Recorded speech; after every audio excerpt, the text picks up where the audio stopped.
Est-ce que l'IA vous ment délibérément? La réponse est oui. Je sais que ça peut choquer, je sais que vous allez dire mais qu'est-ce qu'il raconte? Je vous explique tout de suite. Hier j'étais sur ChatGPT parce que j'avais une erreur dans une de mes automatisations sur N8N. Je lui colle mon erreur et je lui dis voilà ce qui se passe.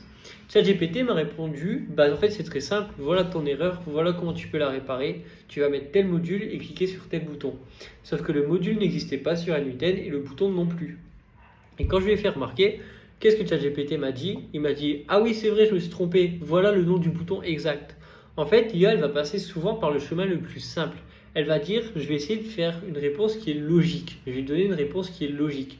Par conséquent, ce n'est pas forcément tout le temps la bonne réponse, mais la réponse la plus logique. Alors n'hésitez pas à préciser vos demandes. Des fois, vous allez préciser quelque chose et l'IA va directement vous donner la bonne réponse. Par contre, si vous ne précisez pas, elle va faire une estimation de la réponse qui est possible. Alors si vous avez une erreur par exemple comme moi j'ai eu, n'hésitez pas à lui envoyer des screens. Je ne dis pas qu'il faut envoyer des screens de données personnelles, etc. dans ChatGPT. Non, c'est une très mauvaise idée, ne le faites jamais.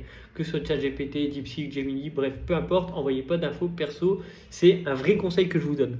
Par contre, si vous avez des erreurs et que vous dites, regarde, j'ai telle erreur, regarde ce que me dit N8N, envoyez-lui par exemple des photos du module en question, des boutons en question.